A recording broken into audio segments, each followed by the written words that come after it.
welcome to a new vlog. This one is the reset as we are getting ready for a new month of reading next week in July. Let's look at the weekly TBR. First we have the book that I read in the morning when I work out. That is Bret Easton Ellis and the Other Dogs by Lena Wolf, translated by Frank Perry. And every week I read y'all another line from the back. None of this has happened yet, but it says, when a John is cruel, the dogs are fed rotten meat.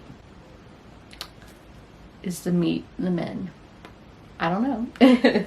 Then we have the main focus, which is my nonfiction pick of the month. I'm 15% into it, and that is How the Word is Passed, A Reckoning with the History of Slavery Across America by Clint Smith. Beginning in his hometown of New Orleans, Clint Smith leads the reader on an unforgettable tour of monuments and landmarks, those that are honest about the past and those that are not, that offer an intergenerational story of how slavery has been central in shaping our nation's collective history and ourselves. It is the story of the Monticello Plantation in Virginia, the estate where Thomas Jefferson wrote letters espousing the urgent need for liberty while enslaving more than 400 people. It is the story of the Whitney Plantation, one of the only former plantations devoted to preserving the experience of the enslaved people whose lives and work sustained it. It is the story of Angola, a former plantation turned maximum security prison in Louisiana that is filled with black men who work across the 18,000 acre land for virtually no pay. And it is the story of Blandford Cemetery, the final resting place of tens of thousands of Confederate soldiers. This widely acclaimed exploration of the legacy of slavery illustrates how some of our country's most essential stories are hidden in plain view. Informed by scholarship and made vivid by the story of people living today, How the Word is Passed is a stunning work of reflection and insight that offers a new understanding of the hopeful role that memory and history can play in making sense of our country and how it has come to be. So that's what we're currently reading. Then we have my mood read, which is my first summer mood read of the year, my first summer read. And that is The Compound by Aisling Raw. I am forgetting how her name was pronounced, but this is kind of a dystopian thriller. We have a reality show where 20 males and females, men and women, have been sent to the compound, which is a house in the desert, and they are having to tasked to survive. Again, it is a reality show, but it might just be taking a brutal turn. Lastly, we have Texas Rich by Fern Michaels. This is a historical romance going back to World War II, but it ultimately ends up being a family saga of this one Texas family. We are currently in the Vietnam era. I am in the last quarter of the book, and those are the books that I am reading this week. But what is our first reset activity going to be? Guess down below. We are going to be going through the books that I hauled this month. We are going to put them on Goodreads, Storygraph, and Fable, so I have them all on my phone for if I'm ever being like, do I own this book? I have it right there on my phone and can look. It also helps me with my TBR game, so if I want to read the shortest book on my TBR, I can automatically have it listed on my phone. I also need to write down the books that I hauled this month because I have been bad and haven't been writing that down, because I do like to have a physical copy as well, because who knows, maybe our phones won't last us one day, because I am reading a dystopian and dystopian things happen. I'm joking around. I need to write them all down in there. I'm also going to see if any of these books are available on Audible or Kindle, because I do pay for those subscriptions, and I want to make sure that I'm using my subscriptions and not wasting my money. And lastly, we are going to sort the books by genre and then put them on my bookshelves. First, our one that's a bit more out of the ordinary, I am going to write down in my reading journal the books that I hauled this month.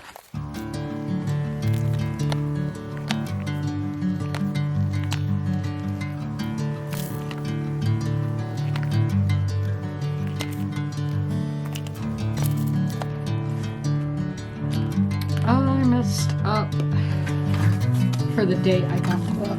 I'm not sure.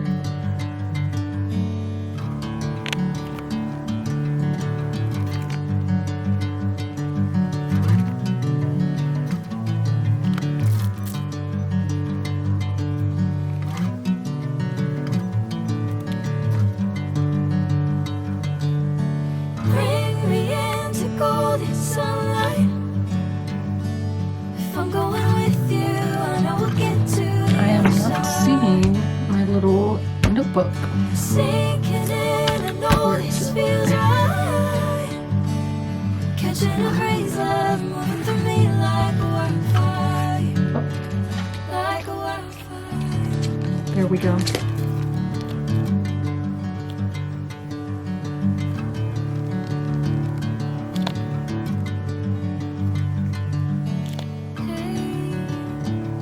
Never the same. Never you calling my name, I'm taking my sweet time. Hey, whatever the plan, I know I'm holding the best of me out of my hand.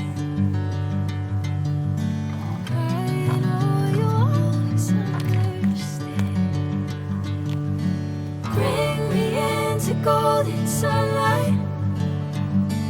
If I'm going with you, I know we'll get to the other side. Sinking in, I know this feels right. Catching a breeze, love moving through me like a wildfire. Like a wildfire. This one's not on Storygraph yet. It says 5 Against 1, The Saga of Eddie Vedder and Pearl Jam. That's not the same book.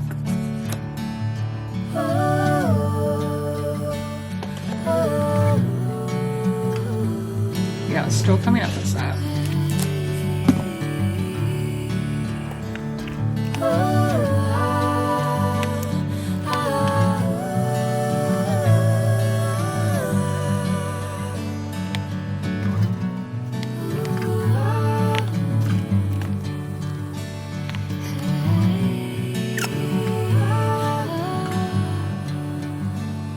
As I say every month, excuse the carpet, but we have a classic, historical, nonfiction, romance, and thriller. I'm actually shocked. Like, I thought we would have more genres here. Now, over here, I do have room for a thriller to go there and room for a romance to go on this shelf. The others we're gonna have to take upstairs. We are upstairs where I don't have AC, so I'm pretty sure the camera lens might have fogged up. But y'all, like, I can see where y'all are from the angle I'm at. This is not a foolhardy method. I just have these books stacked on the floor. I did have them on this rack hanging on the wall, but as I said, there's no AC, and I live in like a, what is it, like subtropical climate? I don't think that's the right word, but I live where it's very, very hot, very, very humid, and it couldn't stand to hang on the wall. Yeah, it was just too hot for it. They're just stacked here, and we hope for the best that they aren't going to fall down, or that I will have shelf room, which could happen one day. I don't really want to do it in the summer again like I did last year. So we have these books, and I will be stacking them. They're stacked by genre, so yes, I do have to undo this stack every month, but I don't really mind. So let's get to it.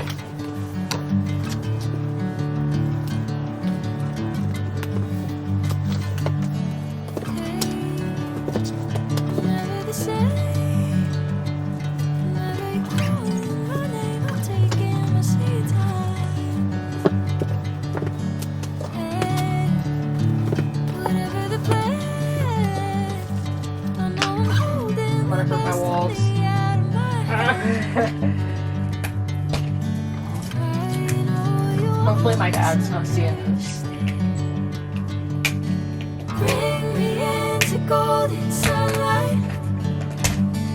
If I'm going with Yeah, this is very bad. Don't do this, guys. Oh my gosh. Sinking in, I know this feels right. Catching a breeze, love moving through me like a wildfire. Yeah, don't do that. Like a wildfire.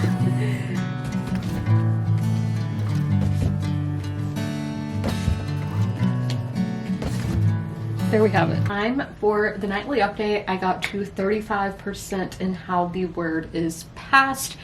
This is giving like high 3-star vibes because a lot of this is information that I already know, but I do think this would be great for somebody who doesn't know that much. Where I have my previous knowledge from is Misbehavings at the Crossroads by Professor Honor Fannin Jeffers, which is fantastic, eye-opening book.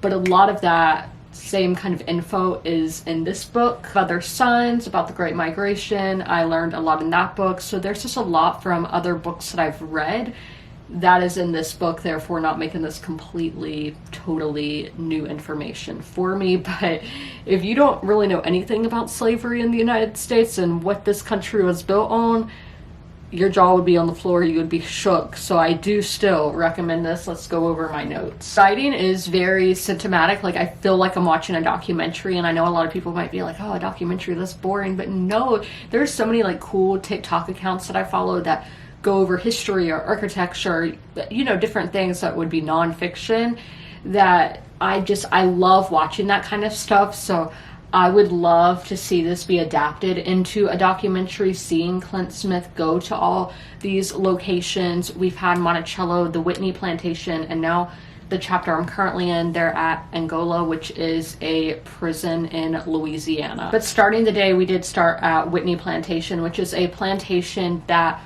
really is the first of its kind, that its main focus is on the people that were enslaved there, rather than being like, oh, this is the architecture of the very nice bow, and yeah, there were some slaves who lived here.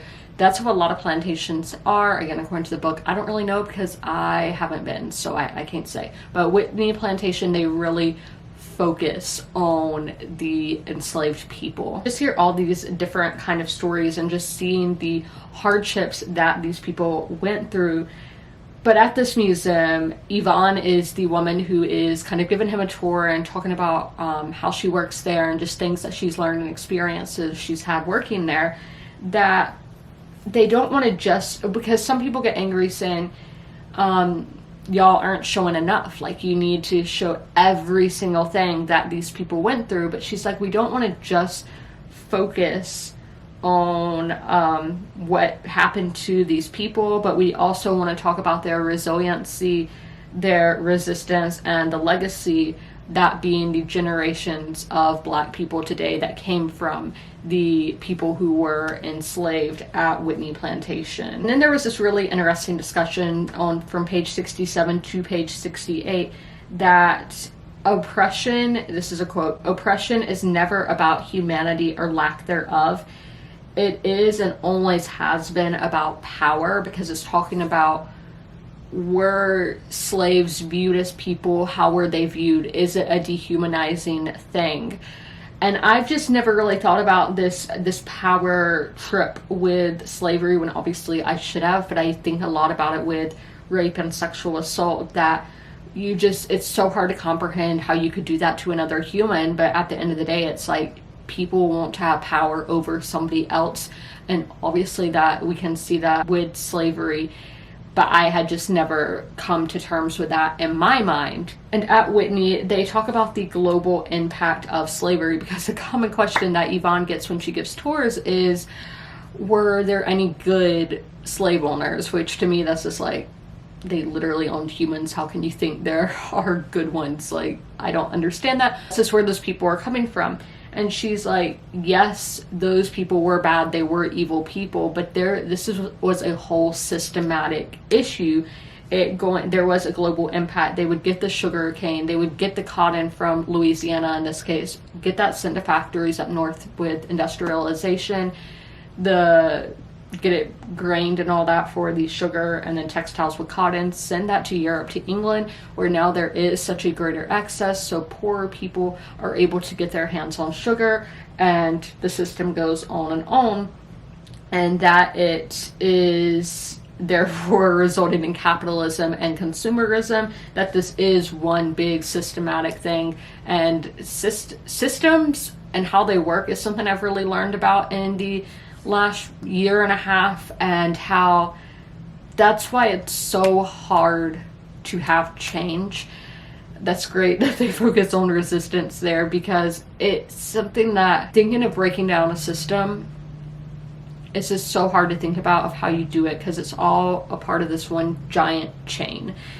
How do you collapse that? It's really hard to put into words of what I'm trying to say, but crazy. So also at this place we have this professor who he's originally from Senegal, and he went on this kind of like academic tour in America, and they went to Mississippi, and he heard Delta blues music and realized it was kind of similar to Saharan African music because of the banjo and sad songs. And I would be really interested to look up the Saharan African music, because that's something that he's currently studying, or when this book was published, that he wants to know how music was able to come from Africa to America. I thought that was interesting.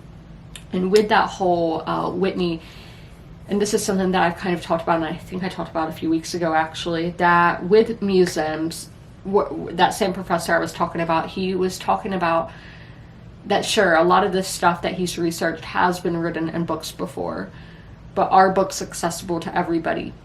No, not really. And knowing there's a literacy problem in the United States, that adds a whole other layer, that having this museum is an open book where people get to experience this, see this firsthand. Me thinking about that, I'm like, okay, but the people who really need to be seeing this, are they going to go to this museum? I don't know. That's why I think a lot of times we have to focus on the younger generation. So having schools, having kids go on to field trips so they can learn and all of that kind of thing, where it's like the current adults are screwed because a lot of them I just don't think are open-minded, and that's sad, but that's sadly how the world is. So I always think there needs to be a big emphasis on kids and young people and educating them. So those are all of my notes for the day and how the word is passed. It is time to talk about the compound, where I read 27 pages today, getting me to the 50% mark. I don't have that many notes on this book. I am enjoying it. Like, I would say a 3.5. I'm having fun. I realized today it's really the plot is what I'm enjoying. Usually I'm a character driven person, but I don't know where this is going to go. We had part 1, now we've had part 2. We're down to like 10 people being left at the compound, and I have no idea where it's going to go, because I know it's going to have to take some kind of crazy turn, but what that turn's going to be, what the outcome is going to be, and I'm really curious if we're going to see what life outside of the compound is like, and what happens to the people once they leave the compound. So there's a lot of intrigue. My other notes are, there was one point about reality shows being a borderline social experiment, and I never thought of that, but it's so true. Now, I'm not a reality show watcher. I've watched some in the past, but never like the popular Bravo shows or the dating shows. That's just not my wheelhouse. That's not something that I am interested in. But if you really think about it, they are really like a social experiment. And I wonder if there are like scientists or whoever watching these shows as an experiment. I would be interested to know about that. And then if there are, well, there always are themes and ideas with the book, I would say gender dynamics and autonomy. With the gender dynamics, it's what is expected of what they expect of the women in the group, what they expect of the men in the group, because they all have little roles that they do, like clean roles or outside maintenance, those kind of things. They all have different roles, so it is kind of seeing what is expected of each and what the TV producers expect of each gender. And then the autonomy is that they have tasks that they have to complete every day and they get rewarded. Like, it can be food, it can be just a nice dress. There's all these different kind of things that they can gain, but it's like, what are you willing to do to get what you need in life and what you want in life? How far are you willing to go? And then this world, it really reminds me of 1984. The author is Irish, so I don't know if it's just because it's the European setting that is making me think that it's in the 1984 world, but we know it's a world that's been rattled by wars. They have to wear masks in big cities, so I don't know what that means, like gas mask or like the masks during COVID, those kind of masks. But there's been wars, there is threats of tsunamis, bombs, earthquakes, so I don't know what kind of world these people are living in, but I would definitely say like a near future society, and I picture them being British. But Lucy Boynton is the one narrating the audiobook, and I love her, so, and she's a fantastic narrator, so that might just be why I'm picturing them being British. But that is everything with the compound. I am really enjoying it. Hey guys, happy Tuesday. So I did go and vote this morning, and y'all are gonna be like, Izzy, didn't you vote 2 weeks ago? Yeah, I did, but they had a runoff election, so I did go and vote in that. Again, very simple process, very kind people at the polls. We love that. So I'm just saying it's really easy if you guys want to go out and use your right to vote whenever it's time where you live. And this is in the United States, so I don't know if it's so easy in other places, but I just worked out, so ignore that. We are going to do our next reset activity. We're going to go through the books that I completed this month. My wrap up will be coming out tonight. Y'all would have already seen that, but I am going to go through the ones that I'm keeping. I am going to put my stamp in, which is right here. So the book ever goes missing, somebody knows who to return it to.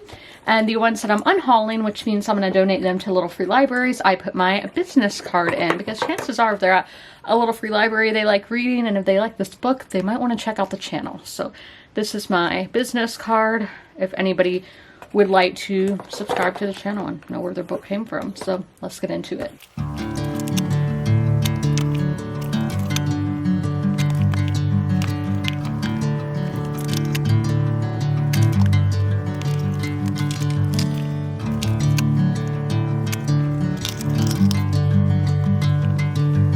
I am done reading and How the Word is Passed for the day. I got to the halfway point of the book. We started on chapter 3, which was, I was in the middle of chapter 3 yesterday, and this is about the prison. And we got a story about a botched execution. I think it might have been the first botched execution in the electric chair. This happened to Willie Francis, who was a teenage boy from Louisiana. And they don't even know if he was really guilty. He probably wasn't, but there was a pharmacist was killed, and then in this one town, and the sheriff they were getting desperate to wrap up this case, so they were like, just arrest anybody from this other town, because that's where, yeah, whatever. So arrest somebody from this town, and then that will be who we say did it. But Willie Francis, who survived the botched execution, was able to write about what that experience was like, going to the electric chair and being electrocuted, but not like fully to kill him. So that was very interesting, and all those scenes in the prison were just like very brutal to read about, and just seeing the comparisons of how it was built on grounds that was once a plantation, and how prisons were viewed after the Civil War and after slavery. Next we go into chapter 4, which is the chapter I'm still in the middle of, which is Blandford Cemetery. This one is really talking about the American Civil War, and this chapter is so different than all the other chapters because it's showing how people remember the Civil War. Fun fact that so this is the largest mass Confederate grave that there is, with 30,000 soldiers inside, and 2,200 of those have been identified, because back then they didn't have dog tags, they didn't have identification bracelets. I'm super curious how they were identified, as it was back then, it seemed like. That's the thing with this book, where I feel like I'm not getting the full story on a lot of stuff, where it's just snippets. I can understand why that isn't really why we're here, but I'm just saying in other instances in the book as well, like that execution with Willie Francis, I don't know if he ended up getting off a death row or if he was eventually executed. There's just things that I'm left questioning. My last one is that Robert E. Lee and others believed slavery would one day end, but it would end with divine intervention. I just assumed those people thought that it would last forever, and that was that. I didn't know they actually thought there would be an end date on it. And then people like Abraham Lincoln, who were wanting the slaves to be freed but didn't really want to live in a society with black people, just all very interesting topics to see different people's viewpoints of the Civil War from back then, and then people's viewpoints today. That was another note that I made, is that this book is so personal because we're seeing what real people think and real people's experiences rather than just scholars and all that. Like, we are currently meeting people who are like, I don't think this is the Sons of the Confederacy, but something similar. And there's like Civil War reenactors.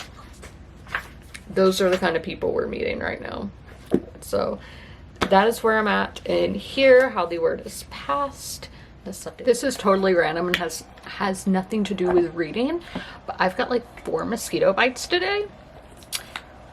I was just enjoying my pizza rolls and the mosquito got me. So disrespectful of it. So we're doing rubbing alcohol. Happy Wednesday. Let's talk about how the word is passed for the day. I got to 77%, which was 56 pages read. I have about 70 something pages left in the book, so I don't know if I'm going to be able to finish it tomorrow or not.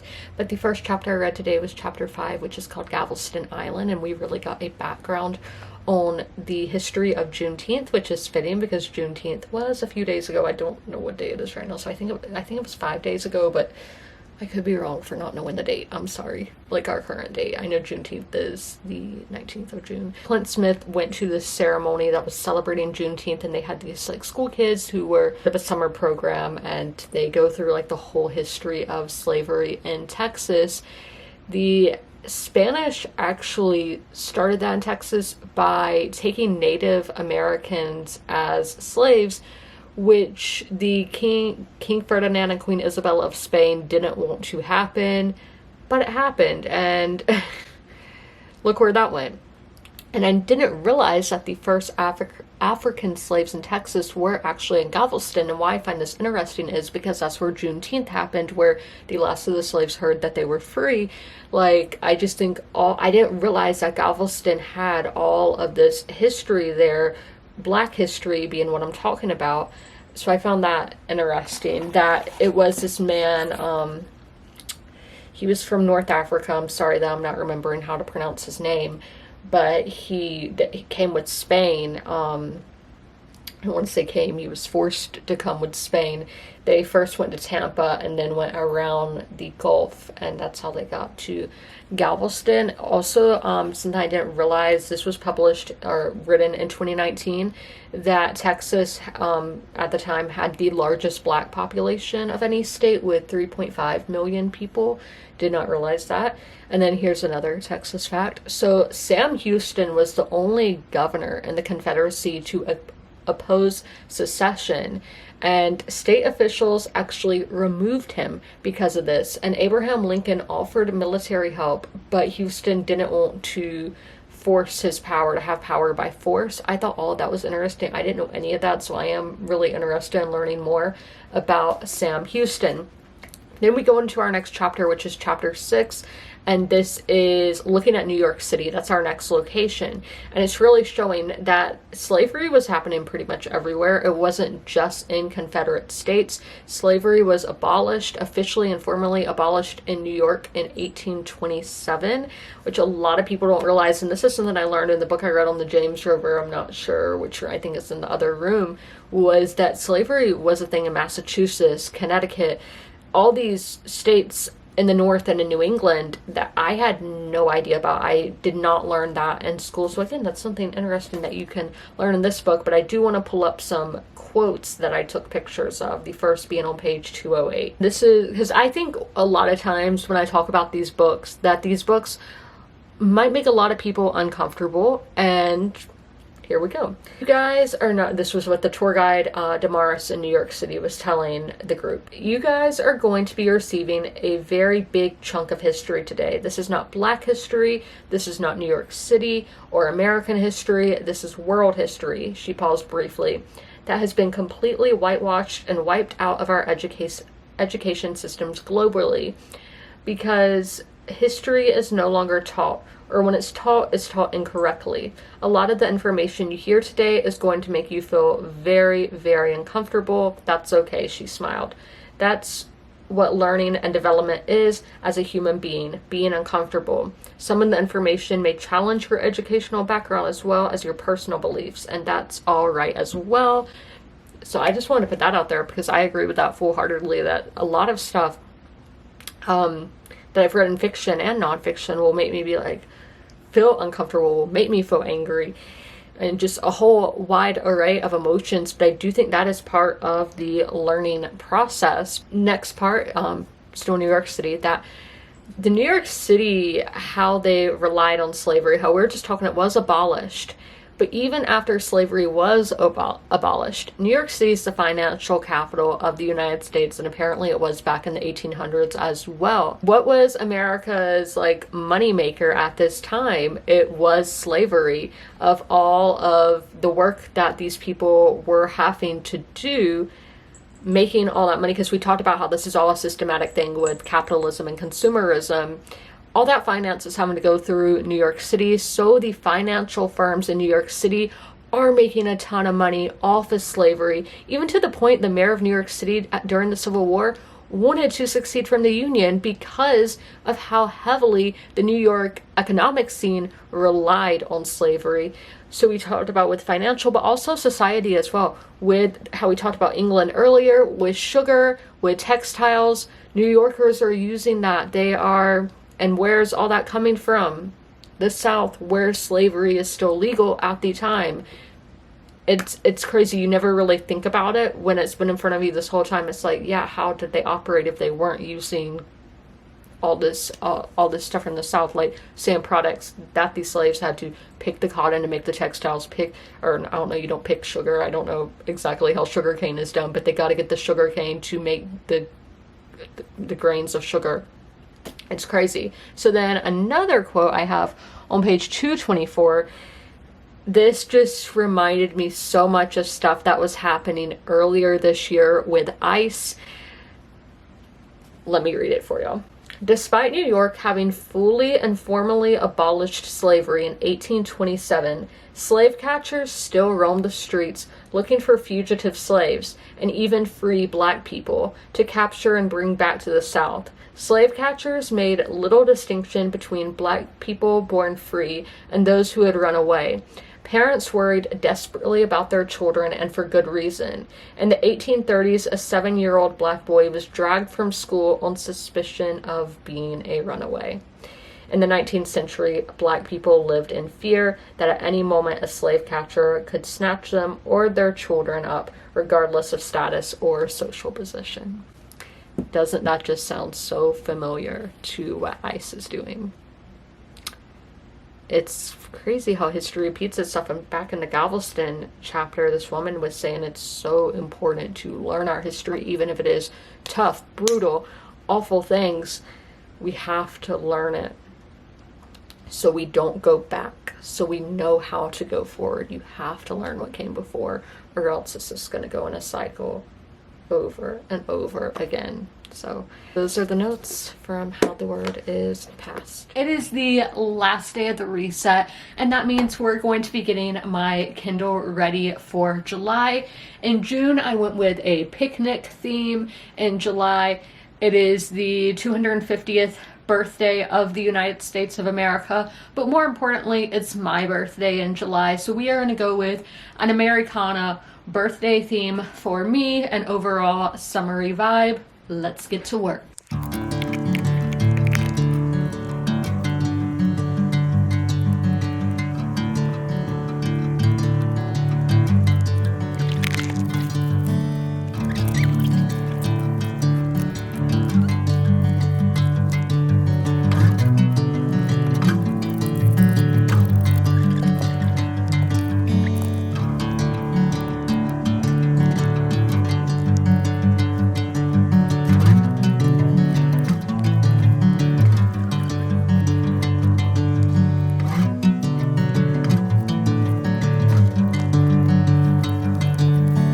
Bring me into golden sunlight. If I'm going with you, I know we'll get to the other side. Here is what it ended up looking like. I think I did a pretty good job on staying on theme. can't talk right. I don't know how to form sentences. I don't read all these books. It's all fake. I have a lot of stuff up here right now, but I have finished How the Word is Passed by Clint Smith. I'm giving this a 3.5. I'm so unsure about how I review nonfiction, that I do like a cop-out system with impact, research, structure, and writing style. And research is always one where I'm just like, yeah, 5. Like, he did a fantastic job. Because I feel like this is more of a 3-star. But it all comes out to a 3.5. I'd say personally it's the 3-star, but for another audience, like for somebody else, I do think this is a great book and a great place to reckon with history, and we're going to talk about that. I say it's a great introductory for people coming to terms with trying to understand the history of race in America and how slavery was central to the foundation of this country. Especially the early chapters of Thomas Jefferson and plantations. That was a lot of what I had already known from previous research, previous books that I have read. No, we do go to places. We talked about the prison system, Africa. He goes to Senegal. And what I read today, things in New York City with the finance and economic systems. And that was something I never realized, that slavery was part of a much bigger system of capitalism and consumerism, and how all these things are interconnected, and that a lot of different kinds of people were reaping the benefits from slavery. I didn't realize it to that extent of how everything was so connected. So I did still learn stuff from this, but there was a lot that I already knew. But I think if you are just starting a journey of awakening, that's what I call it, of finding out the real history, and it's not even just being like, okay, this is the history, but going in and getting a real understanding of it, you're going to be shook. This book's going to have you shook. It's going to have your mind on the floor. It's going to do what Misbehaving at the Crossroads by Henri Fannin Jeffers did for me. So this book it was unlucky that I read it later in time than I read the other books. With the research, that's what I'm always like, there is so much research put into this book. It spans continents, and it's from so many different perspectives. We have from his own personal journey, but what I think is great about this book is not just scholars. Sure, he went to Davidson College. That's the one I remember, but which is a very prestigious school. But he is going out there and talking to a lot of different people, and it's at the end of the day, the stories of the people before are what led to us. Their stories, their memories are what led to us to being where we are. And I think that's so important, just to go out there into the country, and he even went overseas, just getting people's experiences and stories and opinions. And I think that really is more real than the scholarly context that you can get, because that's what's really out there. And I do think that is very empowering. And yeah, I agree with giving the research a 5-star. In the structure, that's where it was all over the place, because we would go from one point to the next and then jump back to that previous point, where it was all just like going crazy in my mind. And we would get snippets of one story to make a point to the last point, and I would just get really lost because we wouldn't get the full story. So I was left with questions, being like, oh, you're gonna leave me hanging. I was getting invested in that. So I wasn't a huge fan of the structure, but the writing is my personal favorite kind of writing style. It's very intimidating at first because it is very descriptive, but there's various sections that make it go by quickly, that you never get bogged down, even though there are all those descriptions, but it's so easy to follow. It's very symptomatic, and I think it needs to be adapted. I can so vividly see this. I wish he was doing like filming a documentary while writing this book, because I think that's just another way to get this information out to the masses. But yeah, this was a good book, and I would recommend it. I think that it will be eye-opening for a lot of people, and I think that it's not really told in like a confrontational manner. We talked about yesterday about how deconstructing and then reconstructing your beliefs is something that can be uncomfortable. I was personally, I feel bad saying I wasn't uncomfortable while reading this, but again, I knew a lot of this going into it. But I think this is a very accessible book for people that they don't need to be intimidated to read this book. So that takes us to the weekly wrap up. I have not read over 100 pages every day this week. I didn't on, I think it was Monday. There's only one day this week that I didn't. Did I haul any books? No, I don't think so. But I finished my June TBR. I'm really happy about that. So I have completed one book this week, and I do think I will complete The Compound probably tomorrow.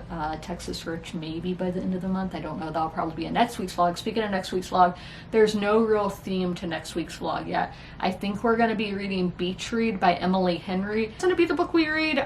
We will just have to end up seeing how all of that works out. But I hope you guys enjoyed this video. If you made it all the way through, leave a fruit emoji in the comments below. And as always, comment, rate, and subscribe. And don't forget to ring that notification bell to be notified when all my videos go live. I'll see you in my next one. Bye!